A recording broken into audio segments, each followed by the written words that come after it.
नमस्कार मंडळी, स्वागत आहे तुमचं माझ्या आजच्या नवीन पॉडकास्टमध्ये. आजचा आपला विषय आहे पत्रास्टेचा केअरटेकर. पण पॉडकास्ट सुरू करण्यापूर्वी जर तुम्ही माझ्या चॅनलवर नवीन असाल तर माझ्या चॅनलला सबस्क्राईब करून घ्या. सोबतच शेजारी असलेल्या बेल आयकॉनला प्रेस करा सो दॅट कोणतीच अपडेट तुम्ही मिस करणार नाही. तर मग वाट कसली बघताय, चला सुरू करूया आजच्या आपल्या पॉडकास्टला. मंडळी, किरकिरे काकू गेल्याच आठवड्यात गेल्या होत्या गुडघ्यांच्या डॉक्टरकडे, का तर त्यांचे गुडघे दुखत होते. तसं तर या किरकिरे काकूंनी सायकॅट्रिस्टकडे गेलं पाहिजे होतं, कारण यांचा मेंदू गुडघ्यात आहे ना, त्यामुळे यांचा गुडघा नाही तर डोकं दुखत होतं असेल. आता डॉक्टरने मांडी घालून बसायचं नाही सांगितलं, पण किरकिरे काकू बोलतात काय तर मला सवय आहे ना मांडी घालून बसायची. काय काकू किती फेकता हो, एकतर तुम्ही त्या झोपाळ्यावरती असता नाहीतर सोफ्यावर. कधी मांडी घालून बसल्या होत्या हो तुम्ही काकू शेवटचं? उगाच ना फेकाफेकी करणं कमी करा हो काकू. या तिघी जणी डॉक्टर कडून जाऊन आल्या आणि गेल्या होत्या मांडवी बीचवर. निर्लज्ज बाई माणूस बोलतो काय तर मांडवी बीच पण सुधारलाय. बघ रे बघ, तो बीच पण सुधारला, नाहीतर तू एकदम आहे तसाच आहेस. मंडळी, हा माणूस एवढा मागासलेला आहे ना की याने त्रिकोणी मसाले डोसा पण पहिल्यांदा खाल्ला. त्या दुधाच्या पदार्थाची अलर्जी वाल्या काकू 2-2 प्लेट दही वडे खात होत्या. आता आपण कुठे गेलो तर आधीच एक्स्ट्रा सांगतो का काही खायचं असेल ते? नाही. पण ही फॅमिली एवढी विचित्र आहे ना, तिथे पावभाजी घेतली तर आधीच 2 पाव एक्स्ट्रा मागितले. आणि हा एवढं ओरडून ओरडून सांगतो की मी चहा पित नाही, पण एक्स्ट्रा पाव जो याने मागवला होता तो हा चहा मध्ये बुडवून खात होता. दुसऱ्या दिवशी निर्लज्ज माणसाने दाखवलं काय तर बघा आमच्या झाडाला आंबा आलाय. तिथे बाई माणसाने परत अक्कल पाजवली की बघा आंब्यासारखा शेप आहे. अरे आंब्यासारखा शेप म्हणजे काय रे, आंबाच आहे ना तो. मग काय त्याचा शेप संत्र्यासारखा असणार आहे का? आणि या किरकिरे काकूंना मध्ये मध्ये काय होतं देव जाणो, सारख्या नुसत्या बोलत होत्या आपल्या आंब्याला आंबा आला, आपल्या आंब्याला आंबा आला. आंब्याला बघून बाई माणसात हा देश दांडेकर घुसला आणि नावघ्या सुरू झालं याचं. ह्या माणसाला बघून ना मला खरंच असं वाटते की स्टीलची स्केल घ्यावी आणि ह्याच्या हातावरती सटासूट करून मारावं. उगाच आपला गरज नसतानाही फालतूची बडबड करत असतो आणि कुठेही स्वतःचा पांचटपणा सुरू करतो. त्या नाखुजाऊ बेबीने शेवटी घेतलं नाव की आंब्याच्या झाडाला आला पहिला आंबा, विगीनबाईला माझ्याकडून खंबा. आता तिच्या उखाण्यावर पण या अक्कलशून्य माणसाने स्वतःची नसलेली अक्कल पाजवली की गोव्याला 300 रुपयाचा खंबा 100 रुपयाला होता. काय रे बाई माणसा, तू पित नाही ना, मग रेट तरी कशाला विचारायला गेलास रे? कोकणात मुसळधार पाऊस पडत होता तर विगीनबाई लगेच टेरेसवर गेली आणि बोलते काय तर कॅरम बंद करून ठेवला पाहिजे नाहीतर ओळा होईल. ओळा काय असतं रे मूर्ख माणसा? जिथे ल वापरायचा असतो तिथे तू ळ वापरतोस आणि जिथे ळ वापरायचा असतो तिथे तू ल वापरतोस. तुम्हाला माहिती आहे का मंडळी, पत्रास्टेमध्ये येण्या अगोदर यांचे अंधमंद भक्त स्वतःचा इंटरव्ह्यू घ्यायला लावतात त्यांच्या मुलांना. जेवणाच्या गडबडीत वरखाली करून बाई माणूस बोलतो काय तर माझी श्वास फुलली. श्वास फुलली म्हणजे नेमकं काय रे?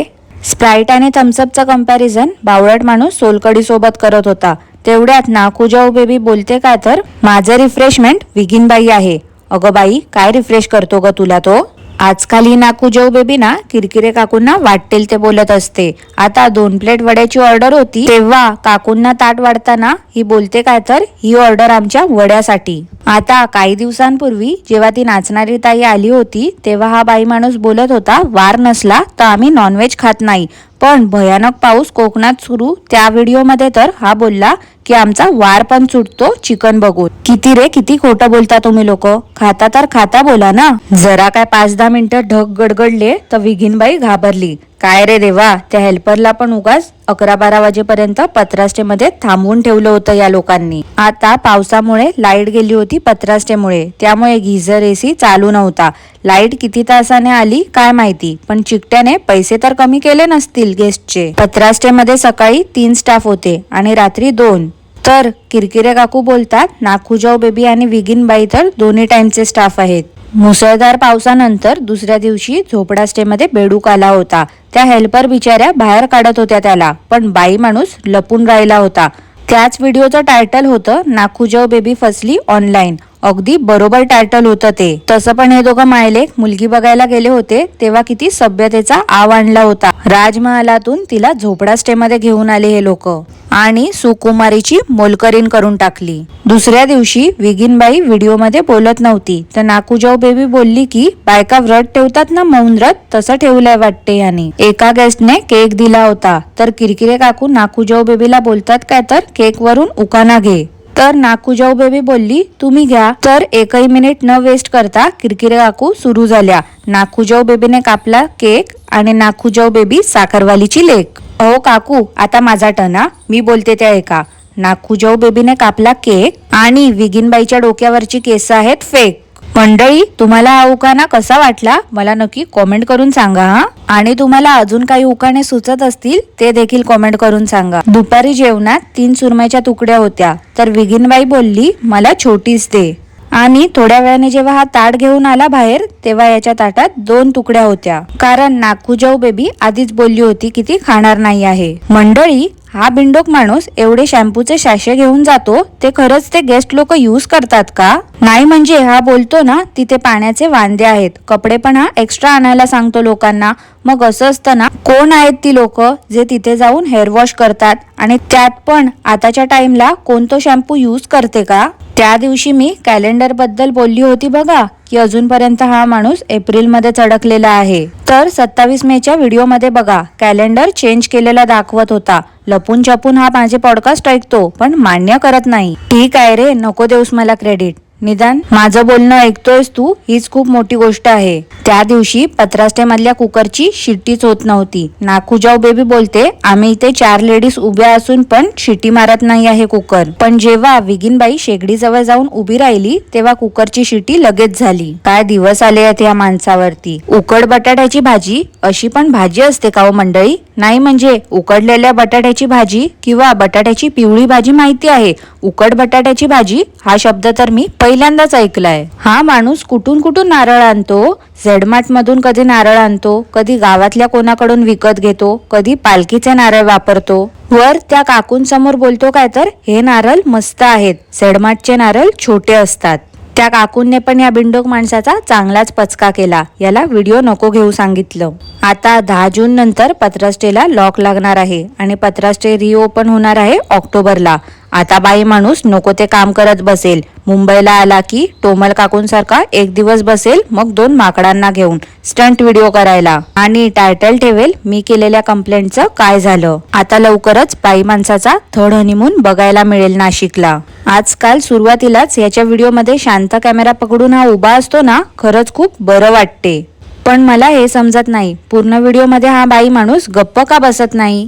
उगाच आपली फालतूची बडबड करून डोकं फिरवतो. किरकिरे काकूंच्या आंब्याच्या झाडाला आंबा आला होता ना पहिला, तो पिकला आणि तो नाकूजाऊ बेबीने कट केला. किरकिरे काकू पहिल्यांदा बोलून दाखवत होत्या की पप्पाच्या जागेत आंब्याचं झाड लावलंय, त्याचा हा पहिला आंबा आहे, हा त्यांच्या पुढे ठेव. नशीब या किरकिरे काकूंना थोडी तरी जाणीव आहे की तो पत्रास्टे आज त्यांच्यामुळेच उभा आहे तिथे. मला असं वाटते मंडळी आता सध्या ना कोणीच पत्रास्टेमध्ये बुकिंग करत नाही आहे स्टे साठी, त्यामुळे हा बाई माणूस आउटसाइडर्सला थाल्या खायला बोलवतोय. मागे ती बिनकामे फॅमिली गेली होती ना पत्रास्टेमध्ये, ती आता परत आली आहे. मला तर एकच गोष्ट समजत नाही, काय सारखं सारखं एकाच ठिकाणी हे लोक जातात? नवीन प्लेसेस एक्सप्लोर करायचे तर नाही, जातात सारखे सारखे आपल्या त्या पत्रास्टेमध्ये. आणि काय हो मंडळी, त्या अतिउत्साही टानविलकर काकू कुठे गायब झाल्या, ज्या मे मध्ये परत येणार होत्या या झोपडा स्टे मध्ये राहायला? मागे तर या किरकिरे काकू त्या टानविलकर काकूंना नको तिथे हात लावून दाबत होत्या आणि बोलल्या की दाबलं की परत येतील. मला तर वाटते किरकिरे काकूंच्या त्या कृत्यामुळे त्या काकू घाबरल्या असतील, त्यामुळे त्या परत आल्याच नाही. निर्लज्ज बाई माणूस बोलतो काय तर आताच थाल्या बघून घ्या लवकर लवकर. आम्ही एकदा मुंबईला गेलो की बघायला मिळणार नाही, मग डायरेक्ट नेक्स्ट सीझनला. आम्ही मुंबईला गेलो की मुंबईची फॅमिली दाखवणार, मुंबईचे वेगळे व्लॉग्स येणार, खाण्याचे पिण्याचे. अरे गप, नाही बघायचेत आम्हाला तुझ्या थाल्या, नको दाखवू, समजलं ना? आणि मुंबईला गेला की पण व्हिडिओ नको बनवूस तू काही, कारण तुझा कॉन्टेंट हा फिक्स आहे, आम्हाला पण माहिती आहे. 1-2 दिवस तुम्ही लोक त्या ढाई काकांना कंबर मोडेपर्यंत कामाला लावाल, नंतर बिल्डिंगची जिम दाखवाल, वर्कआउट तर काही करणार नाही तुम्ही, मग जाल कोणत्या तरी खाऊ गल्लीमध्ये, 2-3 आठवड्यासाठी जाल साखरवाल्या काकूंकडे, नंतर जाल नाशिकला थर्ड हनीमून साठी. मध्येच तुमच्या चॅनलची बेरोजगार CEO येईल आणि तोंड लपून बसेल आणि तिच्या मुलीला तर ह्या जन्मात तुम्ही दाखवणार नाही आहात हे तर आम्हाला सगळ्यांना माहितीच आहे. त्यामुळे ना उगाच लोकांना मूर्ख बनवणं बंद कर रे जरा. मंडळी, यांच्या झोपड्या स्टेला जाणारे लोक पण खरंच विचित्र आहेत. आता हेच बघा ना, फणसाची भाजी खायला म्हणून रूम बुक केले आहेत. ते आता सगळीकडे फणस मिळतो, त्यासाठी या झोपड्या स्टेलात जायची काय गरज आहे. आणि किरकिरे काकूंनी तर फणसाची भाजी बनवून दाखवलीच नाही. मला तर असं वाटते ती भाजी पण या लोकांनी त्या हेल्पर कडूनच बनवून घेतली असेल. आता अजूनपर्यंत तरी काय ह्याचा आजचा व्हिडिओ आला नाही आहे, त्यामुळे आजच्या व्हिडिओवर पॉडकास्ट थोड्याच दिवसात मी घेऊन येईन. तोपर्यंत आजचं पॉडकास्ट तुम्हाला कसं वाटलं ते मला नक्की कॉमेंट करून कळवा. आणि आजचं पॉडकास्ट आवडलं असल्यास लाईक करा, शेअर करा, चॅनलला सबस्क्राईब करायला विसरू नका. सोबतच शेजारी असलेल्या बेल आयकॉनला प्रेस करा, सो दॅट कोणतीच अपडेट तुम्ही मिस करणार नाही. धन्यवाद.